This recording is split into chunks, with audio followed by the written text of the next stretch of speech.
बिस्मिल्लाहिर्रहमानिर्रहीम। अस्सलाम वालेकुम नाज़रीन, मैं हूं साकिब बशीर। ज़हीर अहमद केस से मुतल्लिक बात करेंगे। अहमद शेख जट एडवोकेट जो इस हवाले से, इस केस से मैं काफ़ी अरसे से जो अपनी कानूनी राय है वो दे रहे हैं, वो आज हमारे साथ मौजूद हैं। बहुत शुक्रिया अहमद शेख जट साहब। आम जो डेवलपमेंट्स हो रही हैं उससे मुतल्लिक बात करेंगे। सबसे जो बड़ी चीज़ है उस पे हमने बात करनी है वो थोड़ी सी आगे चल के, कि ज़हीर की जो गिरफ्तारी है, ये ज़हीर की जो ज़मानत है, ये आगे से आगे क्यों बढ़ रही है? उसके पीछे वजूहात क्या हैं? कभी जो है वो बारिश होती है और कभी जो है वो पानी ज़्यादा हो जाता है और कभी जज साहब छुट्टी पे होते हैं। तो इसके पीछे वजूहात क्या हैं? मतलब इस पे हम बात करेंगे, लेकिन इससे कबल आज की जो डेवलपमेंट है कि एमएलओ नहीं हो रहा। ये मामला जो है वो लटकता जा रहा है और आज सिंध हाई कोर्ट ने उसको दोबारा जो है वो एडिशनल सेशन जज या सेशन कोर्ट जो है वहाँ की, वहाँ पे भेज दिया है। अब वो सुनेंगे और ये तकरीबन जो है वो मामला इसी तरह हुआ। आप अपना कमेंट कीजिएगा कि आज क्या हुआ है और उसमें अगर फर्दर होगा क्या?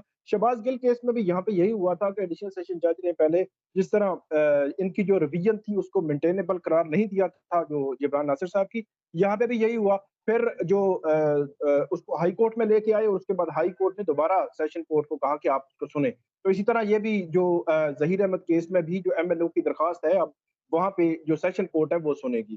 तो जज साहब पहले तो इस पे कमेंट करें कि एमएलओ का मामला जो है वो मज़ीद जो है वो अब लटक रहा है, लिंगर ऑन हो रहा है। इसके असरात और आज की जो डेवलपमेंट है उससे मुतल्लिक बताइएगा। बहुत शुक्रिया साकिब भाई। पहले तो ये कि आज जो एमएलओ की दरखास्त थी, उसके ऊपर हियरिंग होनी थी सिंध हाई कोर्ट में। इससे कबल जब इसके अंदर एडजर्नमेंट हुई थी, वो इस वजह से हुई थी कि जो आज बेंच सुन रहा था, ये पिछली तारीख पर ये वाला बेंच अवेलेबल नहीं था। और जब वो किसी और बेंच के सामने केस फिक्स हुआ, तो वो उस बेंच ने क्योंकि उस केस को पहले से स्टडी नहीं किया हुआ था, तो उन्होंने कहा कि अगर इसमें कोई बहुत जल्दी नहीं है, तो इसको 23 तारीख पे रख लेते हैं। उस दिन दूसरा बेंच अवेलेबल होगा तो उनके पास समाअत हो जाएगी। आज जब जस्टिस सलाउद्दीन साहब जो थे, जिनका जिस बेंच के सामने ये लगी, इससे कबल इन्होंने ही नोटिस जारी किए थे। आज जब उनके पास हियरिंग लगी तो इसके ऊपर बात होने से पहले जज साहब ने ये सवाल किया कि आप ये बताएं कि आप लोग ट्रायल कोर्ट में क्यों नहीं जाते? आप लोगों का जो चालान वाला मामला, जो अदालत है, वहां पर ये मामला क्यों नहीं आप लोग एजिटेट कर रहे हैं? जिस पर जो जिब्रान नासर है, उनकी तरफ से बताया गया कि इससे कबल जिस अदालत के अंदर चालान की प्रोसीडिंग चल रही थी, जहां पर चालान आना था, वहां हम दरखास्त दे चुके हैं, जो कि मजिस्ट्रेट साहब की अदालत थी। और मजिस्ट्रेट साहब ने इसको डिक्लाइन कर दिया, जिसके खिलाफ हमने एक क्रिमिनल रिवीजन दायर की और वो रिवीजन इसलिए खारिज हो गई कि वो मेंटेनेबल नहीं है। जिस पर अदालत ने पूछा कि अब चालान का स्टेटस क्या है, तो जिब्रान नासर ने एक बिल्कुल प्रोफेशनल लॉयर होने की हैसियत से जो चीजें, जो फैक्ट्स हैं, वो नरेट कर दिए अदालत के सामने के हजूर, ये वाले फैक्ट्स हैं कि चालान अब आ गया है। और अब जो चालान है वो एडिशनल डिस्ट्रिक्ट एंड सेशन जज जो 7 है शर्की के, उनके पास चालान हमारा पेंडिंग है। जिस पर अदालत ने पूछा कि चालान जो है वो एक्सेप्ट हुआ है या नहीं, तो जिब्रान नासर ने अगेन फैक्ट्स को सही बताया कि जनाब अभी तक चालान ना एक्सेप्ट हुआ है, ना रिजेक्ट हुआ है, उसके लिए पेंडिंग है। जिस पर अदालत ने कहा कि फिर तो मुनासिब यही बनता है कि अब चूंकि एक एडिशनल डिस्ट्रिक्ट एंड सेशन जज की अदालत में चालान आ गया है और उसके अंदर जब चालान की समाअत होनी है, तो उसी अदालत को वो बेहतर समझती है, चालान के अकॉर्डिंग एमएलओ का फैसला कर सकती है। क्योंकि जिस अदालत के सामने पूरा चालान मौजूद है, हर चीज मौजूद है, सारे हकायक हैं, सारे शवाहिद हैं, वो अगर इसके ऊपर फैसला करे तो वो मेरा ख्याल है ज्यादा बेहतर जजमेंट हो सकती है। जिस पर मुदई मुकदमा के वकील को कोई एतराज नहीं था। और लेकिन दूसरी पार्टी जो मुल्जमान की पार्टी है, उनकी तरफ से थोड़ा सा एतराज ये था, उनको ये खौफ था कि अगर हाई कोर्ट से मामला निचली अदालत में रेफर होता है, आपको भी पता है कि जब हाई कोर्ट से कोई चीज रेफर की जाती है, तो निचली अदालत के ऊपर एक अजीब सा प्रेशर होता है, अजीब सी मतलब हाई कोर्ट ने कहा नहीं होता, सुप्रीम कोर्ट ने कुछ कहा नहीं होता, लेकिन निचली अदालतें जो है ना, वो थोड़ा सा उसका प्रेशर लेती हैं कि अगर हमारे पास मामला भेजा गया है और जिसके कहने पे भेजा गया है, तो शायद हमने उसी के हक में फैसला देना। तो इस खदशे के पेश नज़र जो मुलजम का वकील था, उन्होंने कहा कि हजूर आप फिर इस फैसले के अंदर, अगर आपने इस फैसले अपने इस हमारे मुकदमे को, मेडिकल को आपने नीचे रेफर करना है एडिशनल डिस्ट्रिक्ट एंड सेशन जज के पास, तो साथ ये ऑब्जर्वेशन दे दें कि इस कोर्ट की कोई भी बात जो है वो बाइंडिंग नहीं है, ये प्रेजुडिस नहीं करेगी प्रोसीडिंग को। जिस पर अदालत ने कहा कि हमने तो इसके अंदर कोई बात की ही नहीं है। अगर हम कोई बात कर चुके होते, अगर हमारे कोई रिमार्क्स होते, तो हम ये जरूर कहते कि भाई हमारी बात का कोई वजन नहीं लेना, मेरिट पर फैसला करें। हम तो डायरेक्टली ये कह रहे हैं कि मेरिट पर फैसला हो और जो रेलेवेंट कोर्ट इस वक्त बनती है, जो कि एडिशनल डिस्ट्रिक्ट एंड सेशन जज 7 है, उनके पास बनती है और इस वक़्त उनके पास आपके तमाम मामलात पेंडिंग है, तो बेहतर है कि वहाँ पर भेजा जाए। अच्छा साकिब भाई, इसमें जो मेरी मुझे समझ आई है ना, जो मैंने दोस्तों की सारी वहाँ से बात करके जो समझा है, इसमें अब ये जो एमएलओ की प्रोसीडिंग होनी है ना एडिशनल डिस्ट्रिक्ट एंड सेशन जज के पास, जिनके पास चालान है, ये बुनियादी प्रोसीडिंग्स कह सकते हैं आप इसको, ये पहली प्रोसीडिंग होगी।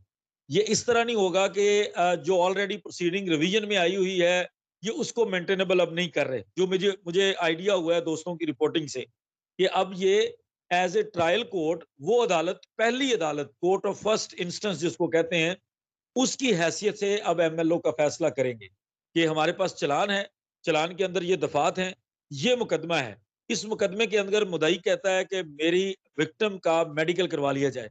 तो चला जो ट्रायल को, क्योंकि वो ट्रायल कोर्ट है, तो ट्रायल कोर्ट क्या समझती है कि मेडिकल की ज़रूरत है, अब ये सारी चीज़ें उनके पास इकट्ठी हो गई, अब क्योंकि ये उन्हीं ने समझते हैं साहब दे। आप ये कहना चाह रहे हैं कि ट्रायल, अब ये दूसरे लफ्ज़ों में कह सकते हैं कि तकरीबन ट्रायल जो है वो उसका आगाज़ है। अब ट्रायल कोर्ट, वही कोर्ट जो है वो सारी चीज़ें देखेगी। एग्ज़ैक्टली। अच्छा, इसमें साकिब भाई मज़े की बात ये है कि मुल्ज़मान के लिए ये बुरी खबर है और मुल्ज़मान के लिए ये मुश्किल है। वो मुश्किल ये है कि देखें, अब एमएलओ का फ़ैसला भी उसी अदालत ने करना है। चालान को एक्सेप्ट या रिजेक्ट भी उसी अदालत ने करना है। हुँ, चालान एक्सेप्ट होने की सूरत में ट्रायल भी उसी अदालत ने करना है। इन मुल्ज़मान की ज़मानतें भी उसी अदालत ने देखनी हैं। हुँ, इन मुल्ज़मान की तरफ से एक 164 का बयान मगविया का रिकॉर्ड करवाने की इस्तदा की गई है, वो भी उसी ने देखना है। कि मुल्ज़मान ने बच्ची जो जो अगवाकार हैं एलिजेडली, उन्होंने अपनी मगविया से मिलने की दरख्वास्त दी है, उसका भी फैसला उसी अदालत ने करना है।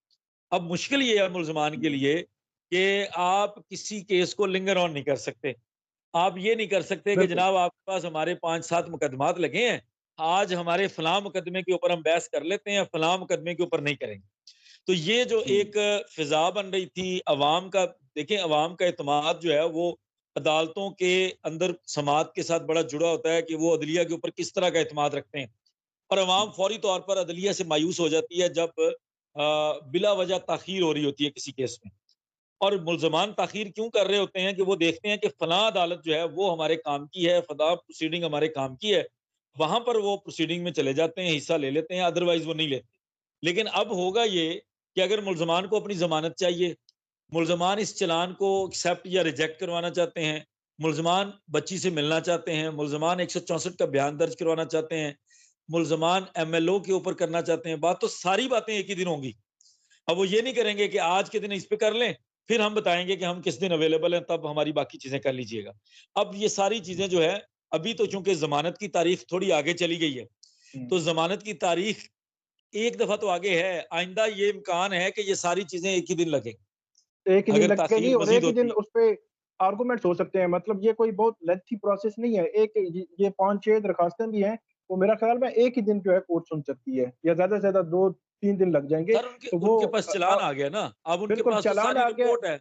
सारी रिपोर्ट, चीज़ें, हर चीज़ उस रिकॉर्ड उनके पास सामने पड़ा हुआ है। अब वो एग्ज़ैक्टली। वन बाय वन कहेंगे, एक दरखास्त पे आर्ग्यू करें, दूसरे पे करें, तीसरे पे करें, उनका के हम ऑर्डर दे देंगे। तो ये बड़ा और वो इम्पोर्टेंट है, देखें आपने रिकॉर्ड बड़ा के अहम लिए नुकता उठाया है। आप बेहतर समझते हैं, रिकॉर्ड के लिए अक्सर हमारे मामलात लिंगर ऑन हो जाते हैं, हाँ, कि जी आज बिल्कुल। रिकॉर्ड नहीं है, रिकॉर्ड अवेलेबल नहीं है, तफ्तीशी नहीं आया। अब मसला ये है कि अगर तफ्तीशी आएगा तो सारी कामों के लिए आएगा और यस। रिकॉर्ड लाएगा तो सारी चीज़ों का रिकॉर्ड लाएगा। वो उस तरह नहीं होगा, जब यकम को उसने एक अदालत में प्रोग्रेस रिपोर्ट नहीं दिखाई, लेकिन हुँ, ज़मानत वाली अदालत में दिखाना चाह रहा था, तो अब उस हुँ। तरह का मामला नहीं हो सकेगा। अब मुल्ज़मान के लिए ये एक बहुत बुरी खबर है कि अब उनको इसमें बिला वजह ताख़ीर करने का मौका नहीं दिया जाएगा। तो ज़मानत जो है वो क्यों निगरान हो रही है? मेरा दूसरा सवाल है कि मतलब कभी पानी आ जाता है, कभी बारिश हो जाती है, कभी जज साहब छुट्टी पे चले जाते हैं, और एक फैक्ट तो आपने बता दिया कि अब एक ही कोर्ट में है, अब ये मामला लटकने वाला नहीं है। तो क्या मुल्ज़मान कोई इससे लिंगर ऑन, उनकी भी ख़्वाहिश है कि ये चलता रहे मामला इसी तरह? 1 मंथ तो हो गया है उनकी वो अबूरी ज़मानत को। देखें साकिब भाई, अबूरी ज़मानत के टाइम के ऊपर तो कानून कुछ नहीं कहता। वो तो हुँ। मजबूरियों की वजह से या पुलिस की तफ्तीश की वजह से या कई वजूहात हैं उसकी बिना पर हो सकता है। लेकिन जो अंदर की यहाँ बात पे जो मुझे यहाँ समझ पे आई है। यहाँ पे मैं एक चीज़ ऐड कर दूँ, यहाँ पे इस्लामाबाद हाई कोर्ट में जरदारी साहब ने अबूरी ज़मानत करवाई थी, वो तकरीबन 1.5 साल चलती रही। आगे चलें। सर मैं आपको अपना एक्सपीरियंस बता दूँ, हमने कस्टम के केसेस लड़े हैं। वो अलग बात है कि वो हमने 2-4 फोरम्स के ऊपर की थी, लेकिन 2 साल के बाद मेरे जो मुल्ज़मान थे उनकी ज़मानत कन्फर्म हुई थी 2 साल के बाद, एग्ज़ैक्टली 2 साल हाँ। के बाद। तो वो ये चलता है, आपको पता है, ये निज़ाम है। अच्छा, लेकिन जो अंदर की जो मुझे समझ आई है लेकिन बात, आप जो वज़ाहत कर दें कि इस केस में ऐसा होने वाला नहीं है, जो भी होना नहीं, है नहीं, नहीं, मतलब ज़मानत ऐसा कुछ कन्फर्म नहीं। होनी है या खारिज वो हाँ, वो हो लोग जो है जानी है, वो वो हो डर ना जानी जाएँ। है। इस अदालत से ये 1-2 तारीखें थी, ये बस हो गया काम, अब ये होनी है। लेकिन साकिब भाई, जो अंदर खाते बात है ना, जो मुल्ज़मान ट्राई कर रहे हैं, जो कोशिश कर रहे हैं, जो हुँ, थोड़ी-सी अपनी नाक़िस वकालत की इल्मी से समझ आई है, वो ये है कि मुल्ज़मान इंतज़ार कर रहे हैं कि हाई कोर्ट के अंदर निकाह के गवाह की ज़मानत पेंडिंग है। वो ठीक चाह है। रहे हैं कि किसी तरह हाई कोर्ट के अंदर पहले वो ज़मानत हो जाए और हमें उसका उसकी तारीख बेनिफिट कब मिल है? जाए। उसकी तारीख अभी मेरे पास एग्ज़ैक्ट नहीं है, क्योंकि उसमें बात हुई थी कि 3 हफ्तों के बाद या 2 ओके, हफ्ते या 3 हफ्तों के बाद उन्होंने कहा था टेक अप करने। मेरा ख़्याल है ऑफ़िस ने अभी उसकी तारीख दी नहीं है। वो चेक कर लेंगे, आज ही चेक कर लेंगे कि उसकी तारीख क्या आ रही है। लेकिन ठीक। मुल्ज़मान की ये ख़्वाहिश है कि किसी तरह वो ज़मानत पहले आर्ग्यू हो जाए, और देखिए उसका जो जो रोल है, जो निकाह के हुँ, गवाह का रोल है, वो ज़रा आपको पता है कि उस हद तक संगीन नहीं है, जो इन मरकज़ी किरदारों का है। इसमें एक इनकी कंसीडरेशन ये हो सकती है कि गवाह की अगर ज़मानत हो जाती है, तो शब्बीर का स्टेटस भी चूँकि गवाह का है, तो इस चक्कर में शायद, इस चक्कर में जो मुझे समझ आई है कि ये लोग लिंगर ऑन कर रहे हैं ज़मानत को। लेकिन मैं ज़ाती तौर पर समझता हूँ कि जब ये बहस का फैसला होगा, तो पहली बात तो प्री अरेस्ट और पोस्ट अरेस्ट के मेरिट जो हैं, वो थोड़े-से डिफरेंट होते हैं। हुँ, और दूसरी चीज़ ये कि जितना टाइम वो गवाह जेल में लगा चुका है, उसको उस चीज़ का भी बेनिफिट मिलना है। तीसरी चीज़ ये है कि जिस अदालत के सामने इनकी ज़मानत पेंडिंग है, वो अदालत तो ऑलरेडी उनकी ज़मानत ख़ारिज कर चुकी है, निकाह के गवाह की और निकाह ख़ान की। तो इनको उससे बेनिफिट मिलना नहीं है बहरहाल, लेकिन उनके माइंड में ये है कि हम इसको तब तक लिंगर ऑन करें जब तक हाई कोर्ट से कोई फ़ैसला नहीं आ जाता, और हम रूल ऑफ कंसिस्टेंसी के ऊपर अप्लाई करके निकलने की हुँ। कोशिश करें। ये उनकी चालाकी नज़र आ रही है इसमें। बिल्कुल, आपने ठीक उनकी चालाकी पकड़ी है और इस चालाकी में अगर हाई कोर्ट जो है उन मुल्ज़मान को ज़मानत दे देती है, तो उनको ज़मानत मिल भी सकती है ट्रायल कोर्ट से। मैंने कहा आपने आपने ठीक पॉइंट आउट किया है, वो चाह रहे हैं हाई कोर्ट से अगर वो ज़मानत उनको मिल जाती है बेल आफ्टर अरेस्ट तो इनको जो है वो फ़ायदा देगी ट्रायल कोर्ट में फ़ायदा देगी, ज़मानत के बिल्कुल उसमें। इसी चक्कर में हैं, और इसी वजह से वो लोग इसको लिंगर ऑन कर रहे हैं। कई दफ़ा देखिए उन्होंने तारीखें ली हैं इस तरह से खुद भी, हुँ, कभी वकील साहब का बहाना करके, और अक्सर जब वुकला को दूर के स्टेशन से हायर किया जाता है, तो उसकी बड़ी वजह ये भी होती है कि आपको तारीख आसानी से मिल सकती है। क्योंकि ज़ाहिर है वकील एक-दूसरे का ख़्याल करते हैं, अदालतें ख़्याल करती हैं कि एक बंदा जिसने दूर से आना है, तो उनको बेनिफिट मिल जाता है। दूसरा, कुछ कुदरत की देवी मेहरबान है, जो बारिशें हो रही हैं, हुँ। उसकी वजह से भी इनको फ़ायदा मिल जाता है। बहुत शुक्रिया जट साहब आप हमारे साथ थे और आपने अंदर की खबर बताई कि असल में ज़मानत जो है वो एक तो कुछ वजूहात की हैं और कुछ मुल्ज़मान भी चाह रहे हैं कि वो जो है वो मज़ीद कुछ देर जो है वो बाहर निकाल रहे हैं और वो परमानेंटली बाहर रहना चाहते हैं। मतलब उनकी जो है वो आप ज़ोर लगा रहे हैं कि वो बाहर ही रहें। तो बहरहाल आपने उनकी जो चाल है वो उससे पर्दा जो है वो चाक किया है कि चाल है क्या बुनियादी तौर पर। बहुत शुक्रिया आपका। तो इंशाल्लाह नेक्स्ट भी हम इस हवाले से जो भी होगा केस में अपडेट वो उसमें नाज़रीन को भी बताते रहेंगे और आपसे जो माहिराना और कानूनी जो राय है वो भी लेते रहेंगे। Thank you. बहुत शुक्रिया।